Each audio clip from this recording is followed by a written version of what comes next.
Mistress stabbed pregnant wife in rage, but she never expected what the millionaire did next. An echo of thunder rattled the tall windows that night, hinting at the storm of revelations waiting to unfold. Little did anyone know that behind the ornate gates of the Carter estate lurked a jealousy more lethal than lightning. With the city's elite gathered for a lavish soiree, the stage was set for a betrayal so shocking it would unearth carefully guarded secrets and shatter the illusions of a perfect marriage. Hidden in the shadows, one woman's rage was about to descend upon an unsuspecting victim, forging a path of vengeance and heartbreak that no one could have predicted tonight. In the affluent neighborhood of Glendale Heights, the Carter estate stood as a symbol of both opulence and an unattainable dream. Its tall gates, surrounded by perfectly trimmed hedges, beckoned visitors into a world ruled by lavish soirees, polished marble floors, and gleaming chandeliers. For years, James Carter, a millionaire born into generational wealth, maintained an enviable reputation among the city's elite. People whispered about his business acumen, his philanthropic efforts, and the marriage that seemed too perfect to be true. James's wife, Emily Carter, was pregnant with their first child. The news had swept through Glendale Heights like a warm breeze, bringing hopeful smiles to friends and acquaintances who admired the Carters' seemingly unbreakable bond.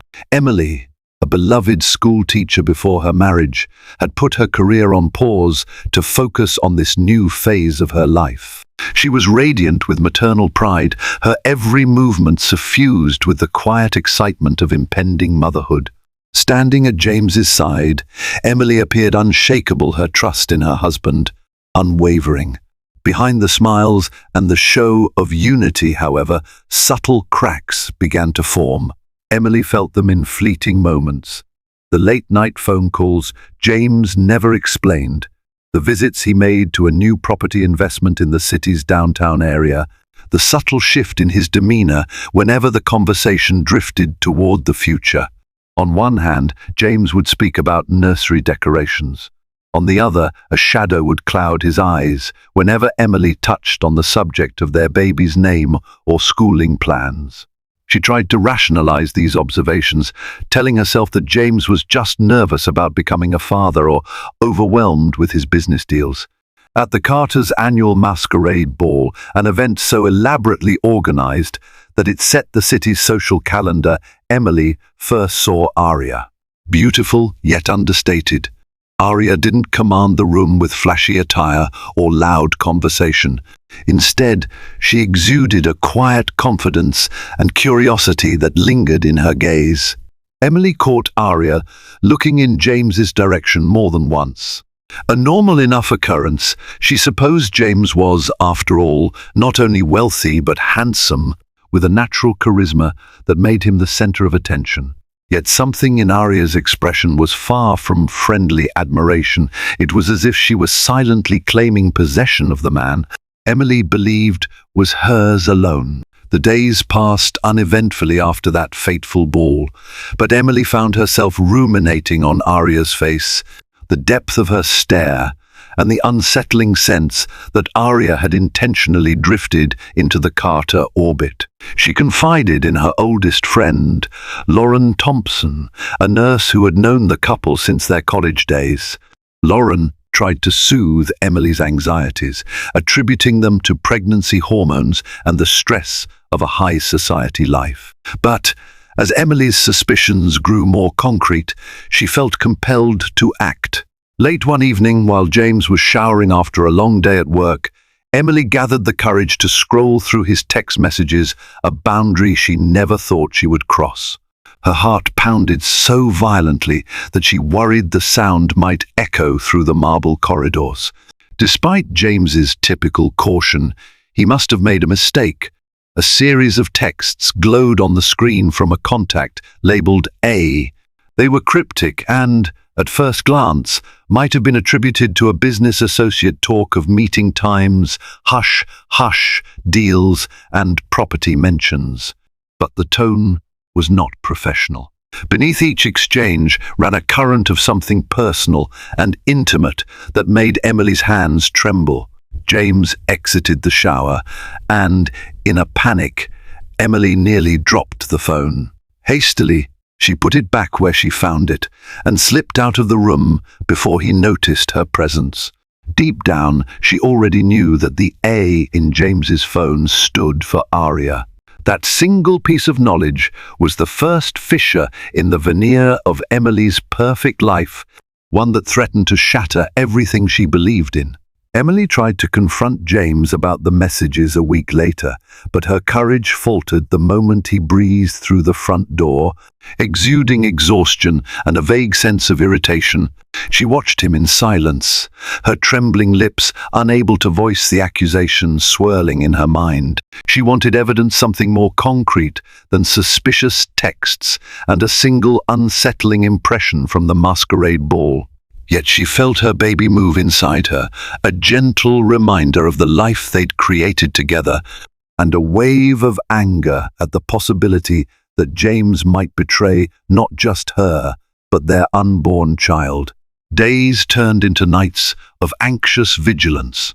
Emily found herself scrolling through social media, scanning event photographs, and even glancing through Glendale Heights gossip columns in search of any mention of Aria. Bits of rumor surfaced, carrying claims that Aria was the daughter of a local real estate magnate who had fallen on hard times. Her name appeared in connection with various charity galas, but it was never accompanied by a clear identity or background.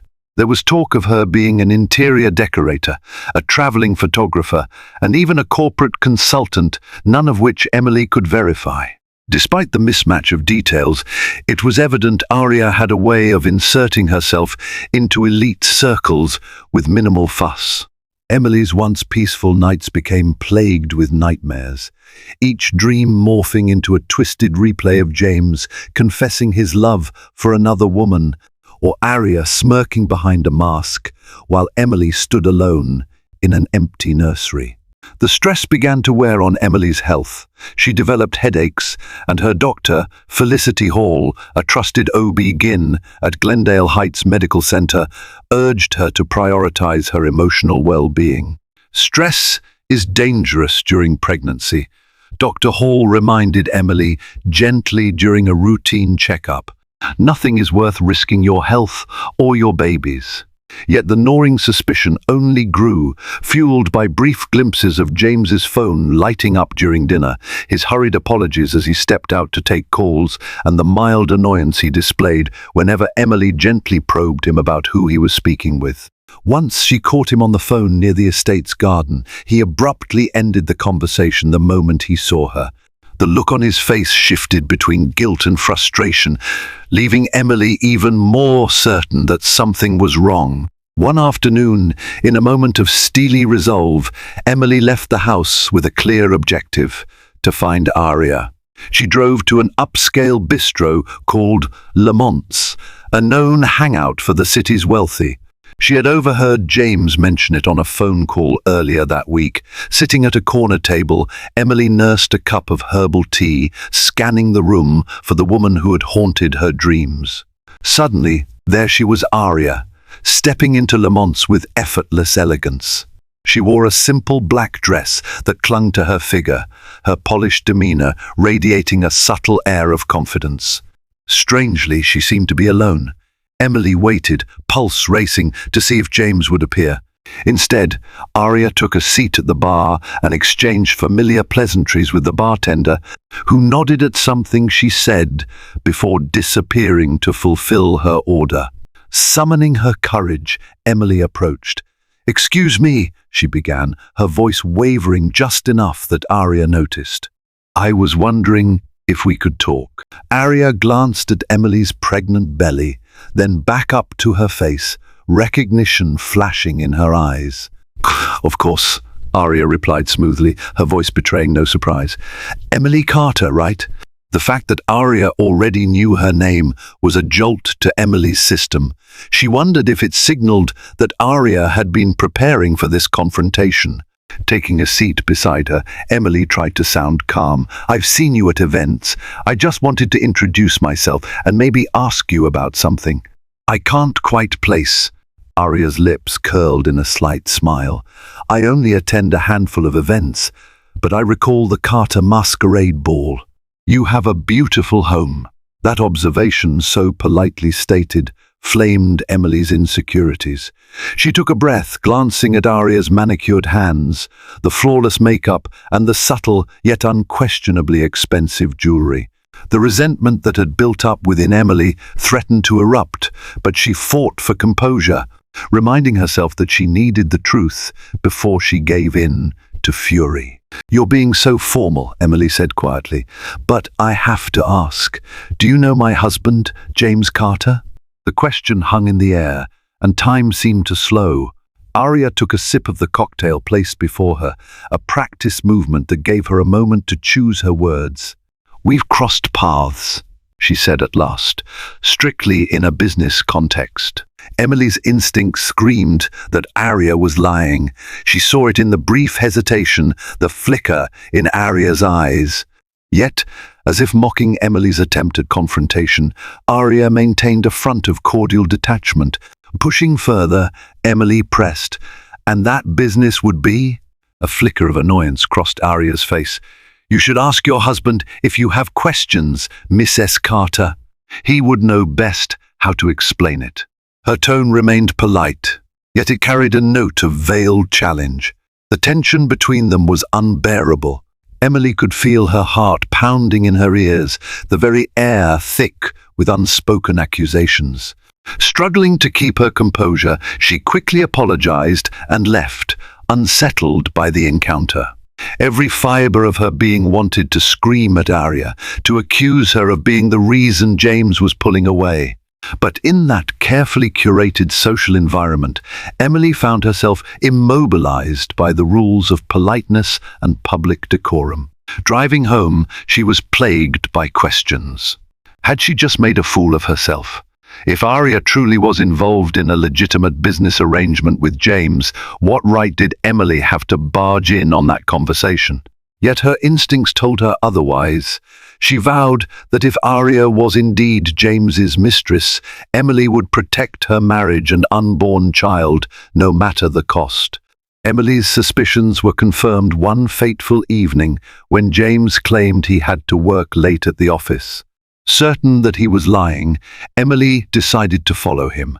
She drove discreetly behind James's car until it stopped at a swanky downtown apartment complex. From a distance, she watched him enter the building. Anxious, she waited in her car until he emerged an hour later with none other than Arya on his arm. He leaned in to whisper something that made her laugh, and a knife of betrayal tore through Emily's chest. Emily wanted to fling open the car door and confront them, but a paralyzing shock and heartbreak kept her rooted to her seat. She felt tears burn her eyes as her husband gently guided Arya to a parked sports car. The moment they disappeared into the night, Emily broke into anguished sobs. Doubt and delusions were no longer possible. Reality had slapped her in the face.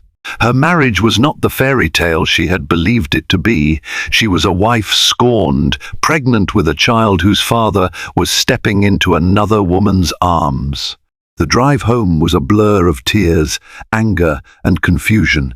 That night, Emily could barely sleep. Her mind replayed the image of James and Arya together on an endless loop. The next morning, she confronted James with unwavering resolve. Her voice trembled with fury as she demanded he explain himself. At first, James tried to dodge her accusations, claiming that Arya was an investor in one of his startup projects, someone who required delicate handling because of her family's complicated finances. Emily refused to be placated by corporate jargon or half-baked excuses. "I followed you," she finally admitted, her voice shaking. "I saw you with her. Tell me the truth or pack your bags." James's expression crumbled.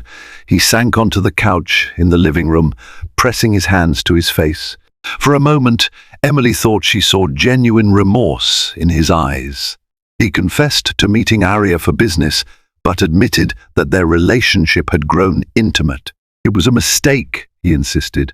"I got swept up and—" She was there, offering support at a time I was overwhelmed with everything: your pregnancy, the expansions, the looming deadlines. I never meant for it to go this far. Shaking with anger, Emily demanded to know if his affair was ongoing. James hesitated, which was all the answer she needed. The betrayal settled over her like a leaden blanket. Everything felt shattered: her trust, her sense of security, the bright future she had imagined for their soon-to-be-born child. James pleaded with Emily to give him time to fix things, but it was painfully clear that he was flailing between guilt for hurting Emily and an undeniable pull toward Arya. Over the next week, Emily oscillated between sobbing rages and moments of cold detachment. She refused to share a bed with James, choosing instead to sleep in the guest room. Feeling isolated, she reached out to her friend Lauren, who arrived at the estate and was horrified by Emily's deteriorating emotional state. Lauren urged James to stay away while she helped Emily pack a small bag. If Emily couldn't find peace under the same roof as her unfaithful husband, then it might be best for her to spend a few days at Lauren's apartment to gather her thoughts. Emily relented, craving a moment of clarity away from the opulent yet suffocating corridors of the Carter home. She tearfully told James she needed space, that she needed to protect herself and their child from the toxicity that his betrayal had unleashed. As Emily settled into Lauren's modest but cozy apartment, she wrestled with the question that plagued her the most. Should she try to salvage her marriage for the sake of her baby, or should she leave James altogether and face life as a single mother? Each day brought fresh waves of doubt, but one thing was certain: Emily was determined to confront Arya directly and make it clear that she would not allow this betrayal to go unnoticed or unpunished. Emily's opportunity came when she returned to the Carter estate to retrieve some personal belongings she'd left behind. The household staff informed her that James had gone out and wouldn't return until late. No sooner had Emily stepped upstairs to the master bedroom than she heard the front door open and close. Expecting one of the maids, she paid it little mind until she heard a woman's voice calling out James's name. Tensing, Emily peered over the railing and saw Arya standing in the foyer, wearing a sleek coat and carrying what looked like an overnight bag. The brazenness of the act stunned Emily. Not only was Arya intruding on her marital home, but she apparently believed she had every right to do so. Fury roiled in Emily's gut. She made her way downstairs, determined to expel the intruder. Arya froze, surprise flickering across her face as Emily approached. "Where is James?" Arya asked, her tones subdued but her posture defensive. A trembling rage took hold of Emily. "He's not here," she answered icily. "But I am, the pregnant wife, the one whose life you've helped ruin." Arya's expression shifted from annoyance to something like pity. "I'm not here to fight," she said softly, "but I do love James, and I won't let you stand in the way of that." Emily's jaw dropped. For a moment, she was rendered speechless by the audacity of the statement. Then her voice erupted in raw fury, echoing off the marble floors. "Stand in the way of it? He's my husband. That child I'm carrying is his child. You're the one who shouldn't even be here." Their argument escalated rapidly. Accusations flew like daggers, each woman blaming the other for the ugly, complicated predicament. Arya insisted that James had promised to leave Emily, that he had fallen out of love with her long before the affair began. Emily, in turn, berated Arya for preying on a vulnerable man who was going through a stressful time, for seducing a married man and undermining a future family's happiness. In the midst of this chaotic exchange, Arya's composure snapped. Her face twisted with anger as she launched into a tirade about how Emily had everything: wealth, social standing, and now a child. Arya had been born into privilege, yes, but her family had lost most of its fortune years ago. She was fighting tooth and nail to keep herself afloat in the world she believed was rightfully hers. James, she argued, was the only person who truly understood her desperation and ambition. Emily shook with hurt and fury. She thought about all the nights she had envisioned the life she and James would build, raising a child, supporting each other's dreams, growing old together. Now, all those hopes lay in tatters. She'd had enough. "Get out," she hissed, pointing toward the door. "Get out of my house and my marriage." Arya's eyes flashed with a savage kind of triumph. "This might be your house for now," she said, "but don't forget James invited me here. He wants me here." Before Emily could respond, Arya turned on her heel and marched toward the door, her heels clicking against the polished floor. That single confrontation felt like a watershed moment, one in which Emily realized that Arya wouldn't just evaporate from their lives. She was deeply entangled with James, and short of legal measures, Emily saw no clear path to remove her.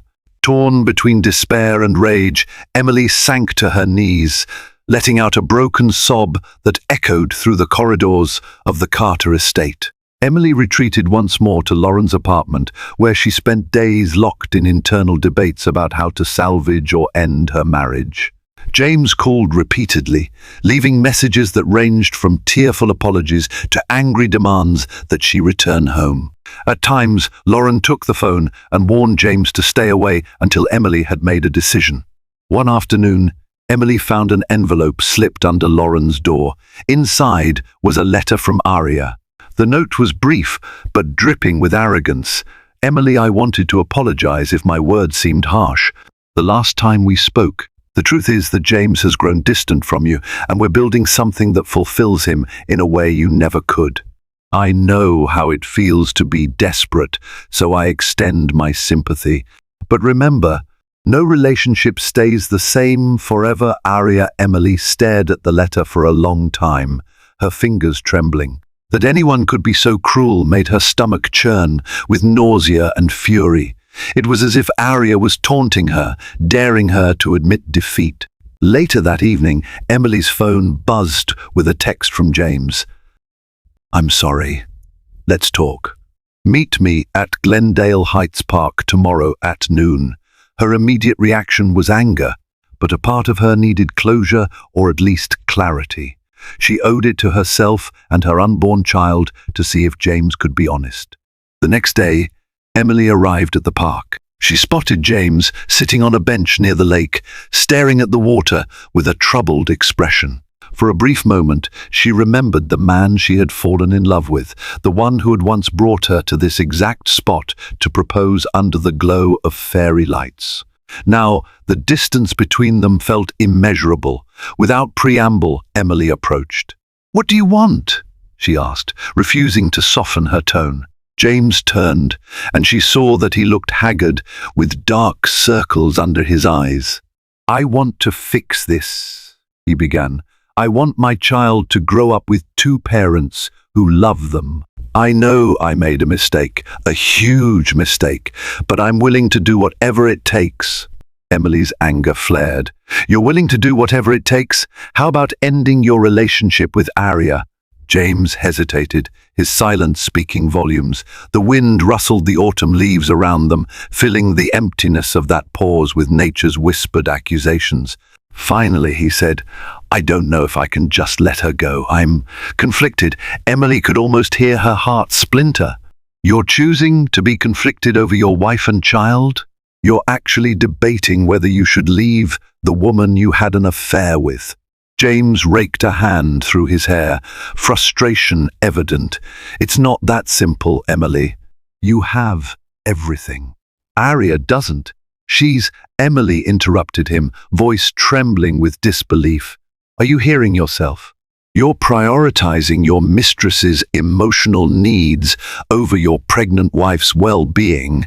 He reached for her, but she pulled back. Tears stung her eyes, and she hated him for making her feel so powerless. "I'm done," she managed to choke out. "If you can't choose us, then I'll make the choice for you." She turned on her heel and left, ignoring his calls for her to wait. She felt that any moment she lingered would only deepen the pain. Despite her brave words, that night was one of the hardest of Emily's life. She collapsed into sobs, comforted only by Lauren's unwavering support. What haunted her most was the sense of looming danger. Arya's note echoed in her mind, a grim reminder that Arya was not content to remain quietly in the background. There was a predatory edge to her actions, a vibe that suggested she would do anything, absolutely anything, to secure James for herself. About a week later, a surprising visitor knocked on Lauren's apartment door. Detective Howard Bennett, wearing a worn trench coat and sporting a sympathetic gaze, introduced himself. He mentioned that he was investigating a break-in and vandalism case at the Carter estate.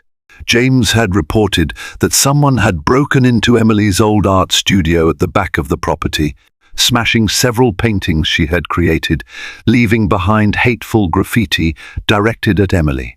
Detective Bennett asked Emily if she had any idea who might hold a grudge against her. Stunned, Emily could only think of one name, Arya. However, she lacked proof. "I have an enemy," she admitted, the word feeling foreign on her tongue. "But I can't say for sure it's her. She's involved with my husband."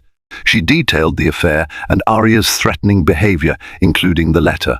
Although Bennett listened patiently, Emily sensed his skepticism. Arya, after all, came from a socially well-connected family.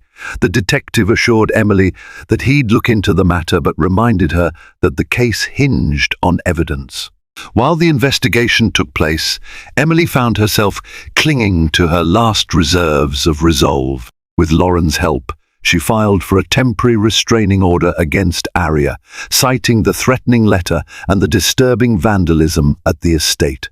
Though uncertain if it would be granted, Emily felt a bit of relief, taking proactive steps.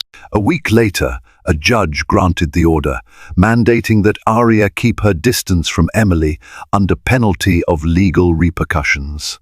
But even this legal measure felt like a band-aid over a wound that was still bleeding. Each day, Emily's pregnancy advanced, bringing her closer to a delivery date she had once viewed as the culmination of her happiest dreams. Now, it felt overshadowed by heartbreak and the constant gnaw of fear that Arya's aggression might escalate. It was around this time that James began to call again, more frequently. Sometimes Emily answered in a moment of weakness, hoping for a miracle. Each conversation ended in tears and frustration. James still professed love for Emily, but refused to cut Arya out of his life completely. As infuriating as it was, Emily almost felt sorry for him. He sounded like a man trapped between guilt and lust, unwilling to do the hard work of choosing a path and dealing with the consequences. In quieter moments, Emily found herself blaming not just Arya but also James for giving Arya the power to destroy their marriage. She vowed that if James couldn't make the right decision, she would. A plan began to form in the back of her mind to leave Glendale Heights altogether, start fresh in another city where she could raise her child without the specter of infidelity looming over her. Yet a lingering part of her still yearned to see if James would come around, if the man she once knew would fight for his family instead of clinging to a doomed affair. One stormy evening, just as the last vestiges of daylight surrendered to night, Emily found herself alone at Lauren's place. Lauren had gone to cover a double shift at the hospital. The wind howled outside, lightning flickering across the apartment's windows.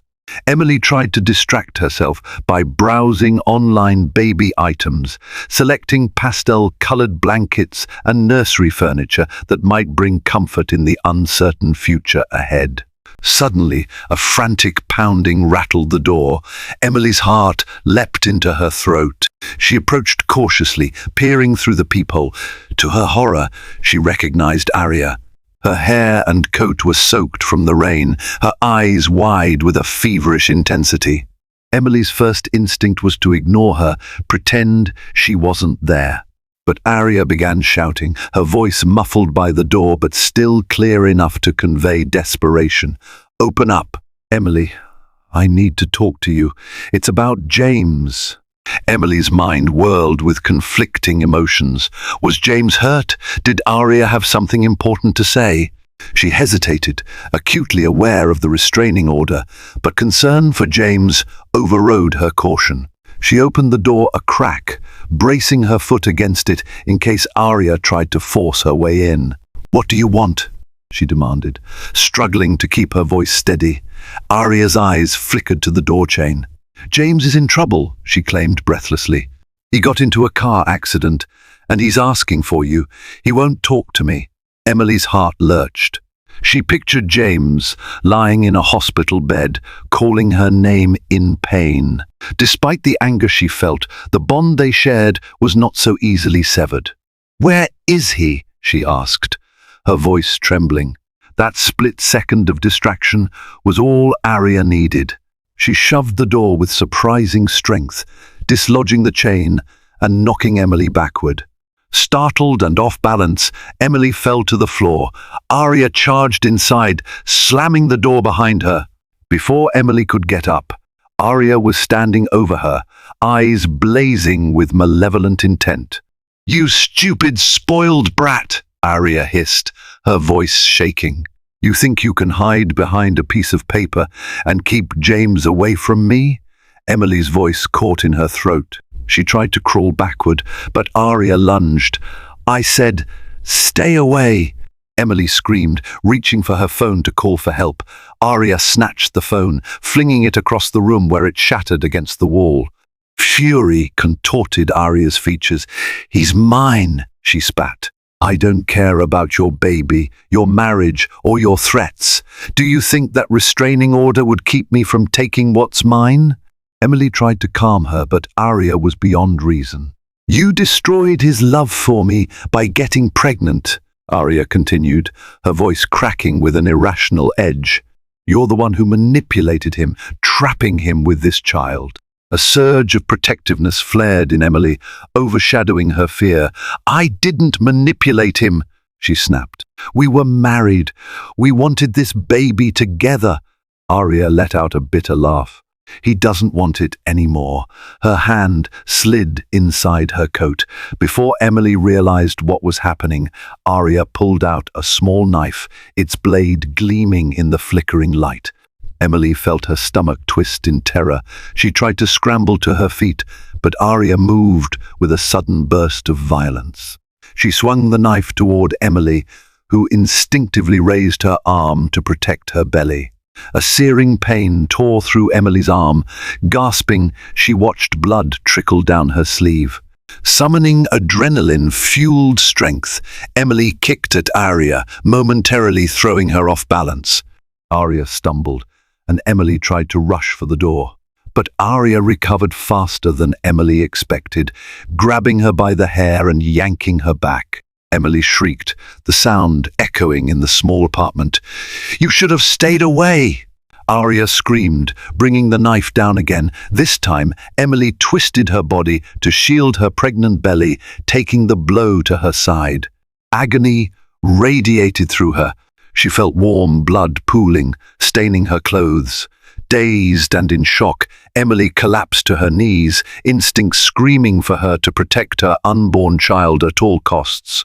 In the background, Emily heard voices shouting from the hallway. Neighbors had heard the commotion, and someone banged on the door. "Is everything okay in there?" a muffled voice called. The door burst open under a neighbor's force, just as Arya raised the knife once more. Panicking, Arya turned and fled through another exit, a small balcony door that opened onto a narrow fire escape. As the neighbors rushed in to help, Emily clutched her belly, tears streaming down her face. She felt the baby move faintly, a relief so profound that she broke into a sob, even as pain flared mercilessly. Blood stained the floor around her, and darkness threatened to close in. Someone called an ambulance, and sirens soon pierced the night. Emily held on to consciousness with every ounce of willpower, silently begging her unborn child to stay strong. When Emily next opened her eyes, she found herself in a hospital bed, hooked to the fourth. Lauren sat beside her, clasping her hand. A surge of gratitude washed over Emily at the sight of her friend's worried but comforting presence. Dr. Felicity Hall entered, her gentle face marred by concern. "You're lucky," she said softly. "The wounds are serious, but you and the baby are stable. We had to give you a transfusion. You'll need time to heal, physically and emotionally." Emily nodded weakly, tears of relief gathering in her eyes. I was so scared," she whispered, voice shaking.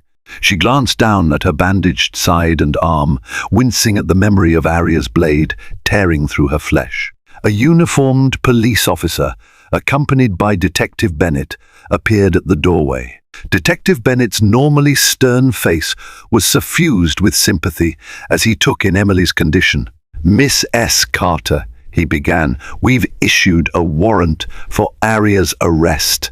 Your neighbor's statements corroborate your account. We'll find her. Where is James?" The question slipped from Emily's lips before she realized she'd asked it. Lauren squeezed her hand, as if apologizing. Detective Bennett cleared his throat. "He's on his way here. We spoke to him. He was distraught when he heard what happened. Part of Emily wanted to see James, needed the comfort of the man she had once loved so deeply. Another part felt a cold fury at his role in enabling Arya's presence in their lives. If he had cut Arya off earlier, would they be in this situation now? A few hours later, James walked into the hospital room. He looked drawn and haggard, as if he hadn't slept in days. Guilt hung over him like a storm cloud. Emily refused to meet his gaze at first. Instead, she stared at the sterile white walls, replaying the harrowing events in her mind. "I'm so sorry," James croaked, his voice heavy. "I never thought Arya would do something like this." Emily swallowed hard, her voice trembling with a mixture of pain and anger. "But she did. Because of you, James. Because you couldn't let her go." He fell to his knees beside the hospital bed, tears brimming in his eyes. "I know I've made terrible mistakes. I swear I had no idea she was capable of violence. I was going to end it with her. She wouldn't. She wouldn't accept it." Emily closed her eyes, feeling drained beyond measure. "I don't know how to trust you anymore. She tried to kill me, James. She tried to kill our baby." He bowed his head. "I'll do anything," he murmured, voice cracking. "Anything to make this right." But the damage was done. Emily felt a profound emptiness, an unbearable weight of betrayal, fear, and heartbreak. She knew she wasn't ready to forgive. The stabbing had ripped open not just her body, but the illusions she had harbored about her marriage. As James hunched over in remorse, Emily felt only a hollow ache, uncertain if time or love could ever mend what was now broken. Arya was apprehended 2 days later at a motel just outside Glendale Heights. The story of the millionaire's pregnant wife stabbed by the mistress spread through local media like wildfire. Gossip columns feasted on every salacious detail, painting Arya as an unhinged gold digger who targeted James Carter for his wealth and influence. Overnight, Arya's social standing disintegrated.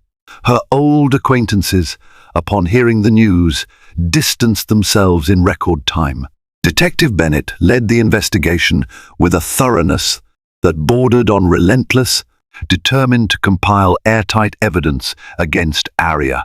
Security footage from Lauren's apartment complex corroborated witness accounts. Additionally, the judge had already granted Emily a restraining order. Arya had violated it in the most violent way possible, cementing the severity of her crime. Charges against Arya ranged from aggravated assault to attempted murder. Meanwhile, James tried desperately to reconcile with Emily, making daily visits to the hospital until she was discharged. He offered to hire the best private security to protect her. He suggested therapy sessions, tearfully insisting that he realized now what he stood to lose. Yet, Each time Emily saw him, she was reminded of the depth of his betrayal. While she appreciated his sudden concern, the emotional wounds ran too deep to be soothed by belated guilt. The day Emily left the hospital, an unexpected development arose. Aria claimed in a statement to the police that she was pregnant, too allegedly with James's child. Words spread like wildfire, fueling speculation and scandal across Glendale Heights. Overnight, the narrative shifted. Tabloids salivated over the possibility of dueling pregnant women, each carrying the child of a wealthy millionaire. Aria's accusations were deemed questionable, especially given her mental instability, but the claim alone was enough to stir up drama. Shaken, Emily confronted James about the possibility that Aria might be telling the truth. He looked equally troubled, swearing that he had always been careful with Aria, that he didn't believe she was pregnant. But the seeds of doubt were planted. The thought that Emily might share a child with a sibling born out of this violent, toxic affair was almost too much to bear. Even Lauren, who despised James for his role in the entire tragedy, advised Emily to confirm or refute Aria's claim. "You need to know," she said gently, "for your own peace of mind." Emily agreed, and James volunteered to arrange for a paternity test if Aria would consent. In the meantime, Emily tried to stay focused on her own recovery, attending prenatal checkups where Dr. Hall reassured her that, though her injuries were serious, her baby remained healthy and strong. As the trial date loomed for Aria, Emily found herself in a swirl of conflicting emotions. Part of her wanted to see Aria locked away for good, ensuring her child would be safe from further harm. Another part remained haunted by pity for a woman so consumed by desperation and obsession that she had thrown her life away. Worst of all, a quiet corner of Emily's mind acknowledged the role James played in fueling the entire catastrophe. If he had been honest, if he had ended his affair before it escalated, none of this might have happened. The day of Aria's preliminary hearing arrived with the usual media frenzy. Photographers lined the courthouse steps, eager to capture shots of the pregnant victim, the accused mistress, and the millionaire husband caught in the crossfire. Emily, wearing a long-sleeved blouse to hide her healing wounds, walked into the courtroom flanked by Lauren and a private security guard James had insisted on hiring. Aria entered in handcuffs, her once glamorous demeanor replaced by hollow cheeks and a hardened glare. She did not look pregnant, but the mere possibility hung in the air like a dark cloud. She locked eyes with Emily, an undercurrent of hatred seething beneath her surface composure. During the hearing, the prosecution presented their evidence, highlighting Aria's repeated violations of boundaries, her threatening letter, and the brutal attack at Lauren's apartment. Aria's defense attorney tried to paint her as a woman driven to emotional extremes by James's manipulation, claiming he had made grand promises of divorce and a new life, only to renege when Emily's pregnancy complicated matters. The defense further alleged that Emily had provoked Aria, cornering her into a state of violent desperation. The turning point came when Detective Bennett took the stand, meticulously detailing how the crime scene evidence contradicted Aria's claims of self-defense. Neighbors testified to hearing Emily scream for help, describing the violent break-in. The judge ruled in favor of proceeding to trial, and Aria was remanded to custody without bail, given the severity of the charges. Outside the courtroom, Emily felt torn between relief and fear, knowing a lengthy trial lay ahead. She found no comfort in James's company, who lingered near her like a shamed dog. The final blow of the day came when Aria's lawyer leaked a document to the press, a purported sonogram that Aria claimed was hers, fueling even more speculation about her alleged pregnancy. James and Emily retreated from the ensuing chaos, heading straight home to the Carter estate for a tense discussion. Sitting in the drawing room of the Carter estate, James looked more fragile than Emily had ever seen him. "Gone. was the confident entrepreneur used to commanding boardrooms and social galas. In his place sat a man haunted by guilt, fear, and regret. Emily, still too weak for extended confrontations, sat quietly, waiting for him to speak. "You deserve better than this," James finally said, his voice low. "I can't undo what happened, but I want to take responsibility. I need to protect you and our child, financially, physically, and emotionally." She studied him, uncertain. "What are you saying?" James inhaled shakily. "I've spoken with my attorneys. I'm going to file for divorce. From you." Emily's eyes widened in shock, her heart pounding at the perceived betrayal. He quickly raised a hand, as though to stop her from reacting. "Not because I want to be with Arya," he clarified, "but because I've caused you enough pain, and I'm not sure I can ever regain your trust. I think you and the baby deserve a fresh start, free from my mistakes." Emily stared, her emotions a riot of betrayal, relief, and heartbreak. She didn't know how to respond. For months, she had demanded that James choose her unequivocally. Now he seemed to be doing the opposite, severing ties in a gesture that might be interpreted as noble or as cowardly, depending on one's perspective. He continued, voice trembling, "I'm transferring a substantial portion of my assets into a trust for you and the baby. You'll never have to worry about money. I know it's not enough to atone for what I've done, but it's a start. I don't expect you to forgive me or ever want me back. I just want you safe." Tears slid down Emily's cheeks.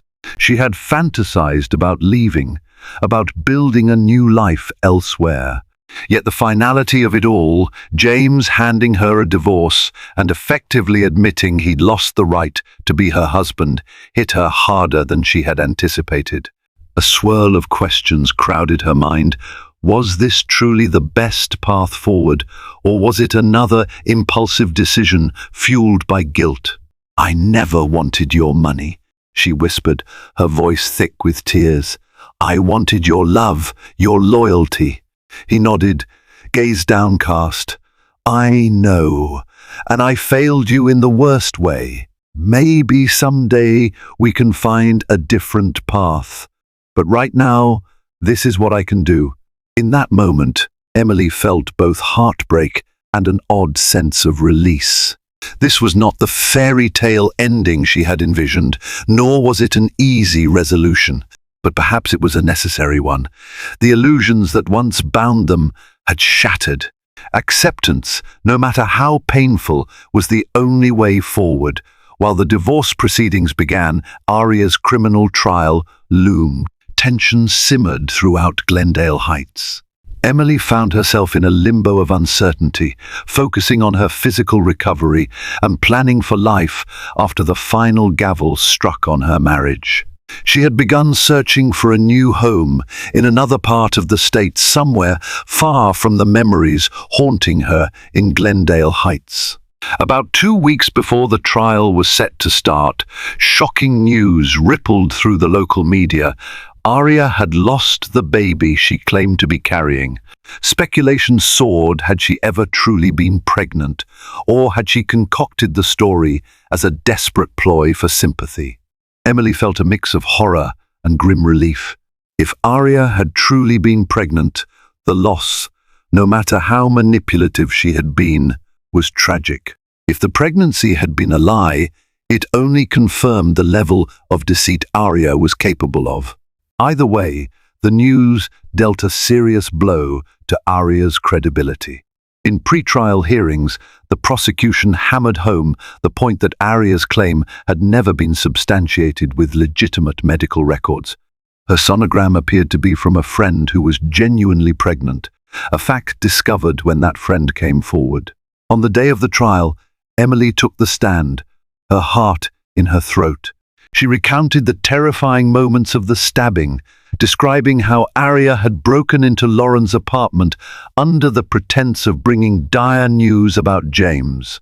The courtroom fell silent, all eyes on Emily as she described the blade's cold glint, the burning pain of the stab wounds, and the sheer terror for her unborn child.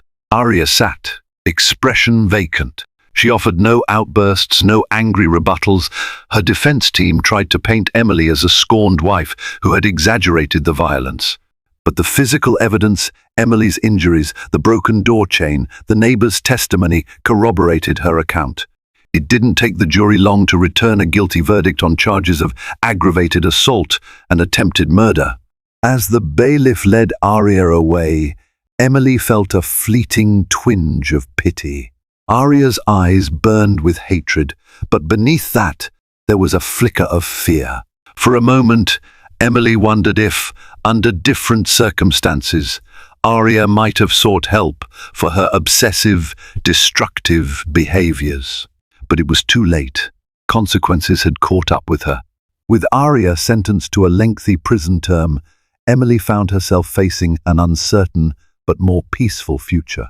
The baby's arrival was imminent, and she poured her energy into preparing for motherhood.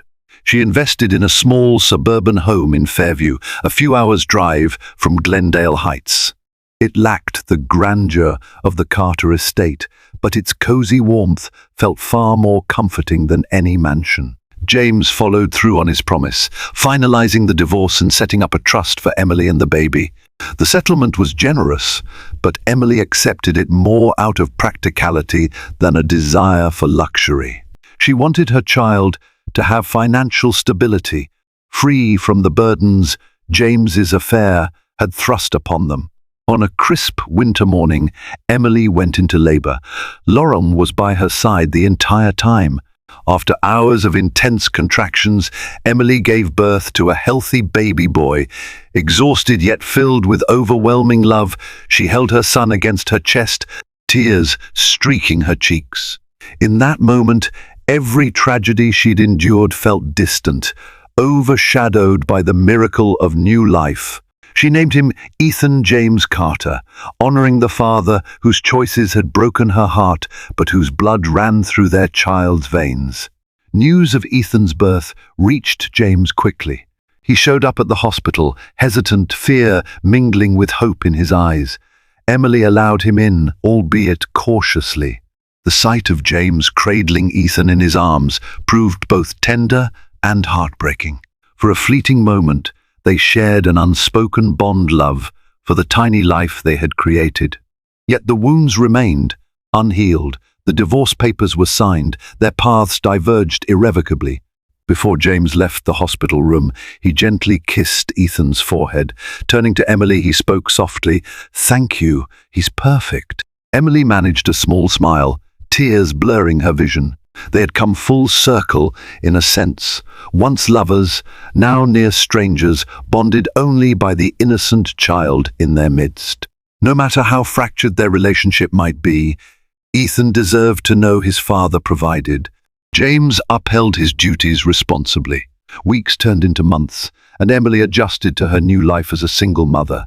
She found joy in every milestone of Ethan's growth, from his first gummy smiles to his initial attempts at rolling over. In these fleeting moments, the traumatic memories of Arya's attack and James's betrayal felt like a distant storm. The scars on her body reminded her of the darkness she had survived, but each smile from Ethan offered a ray of hope. James visited occasionally, always respectful of Emily's boundaries. Their interactions remained polite, tinged with the sadness of what might have been. Sometimes, Emily caught a glimpse of regret in James's eyes, as though he recognized the enormity of his loss. He never pressed for reconciliation, perhaps understanding that too much had transpired between them. Arya's case faded from the headlines. She would spend a large chunk of her life in prison, haunted by the choices she had made. The Carter name retained some of its old luster in Glendale Heights, but the scandal had left an indelible mark. Emily's acquaintances in the social circle still gossiped about the affair and the attack, yet as time went on, the city found new scandals to fixate upon. Slowly, Emily built a small community for herself and Ethan. She reconnected with former colleagues from her teaching days and even considered going back to work part-time, aiming to carve out a future driven not by wealth or prestige, but by her own sense of purpose. Occasionally she wondered if she could ever love again. The possibility both intrigued and terrified her. On a peaceful summer evening, Emily found herself rocking Ethan to sleep in the nursery. She had lovingly decorated with soft pastels and gentle lullabies. As she gazed at her son, she whispered a silent vow to protect him from the chaos that had once threatened his life. She had learned a painful lesson that illusions, even grand ones, can shatter in an instant, yet from the shards one could still forge a new path, built on truth rather than make-believe. In the end, Emily realized that the greatest wealth she could ever possess was not James's fortune or social status. It was the wisdom she had earned through heartbreak, the love she shared with her child, and the ability to move forward, determined never again to let another person's say it define her worth. Real trials don't always end with clean breaks, but Emily's journey reminds us that survival and growth can emerge from unimaginable pain. She made the agonizing choice to stand on her own, refusing to let betrayal define her or endanger her unborn child. While James was forever marked by the consequences of his affair, and Arya paid a steep price for her violent obsession, Emily found strength in embracing her new reality. She learned that true security doesn't come from wealth or status. It comes from self-respect, courage, and an unshakable resolve to protect what matters most. If this story has gripped your emotions and kept you on the edge of your seat, be sure to like, share, and subscribe. Help others discover the powerful lessons hidden within Emily's tale of heartbreak and resilience. Until next time, stay strong in the face of life's storms and cherish those who stand by you when the thunder rolls.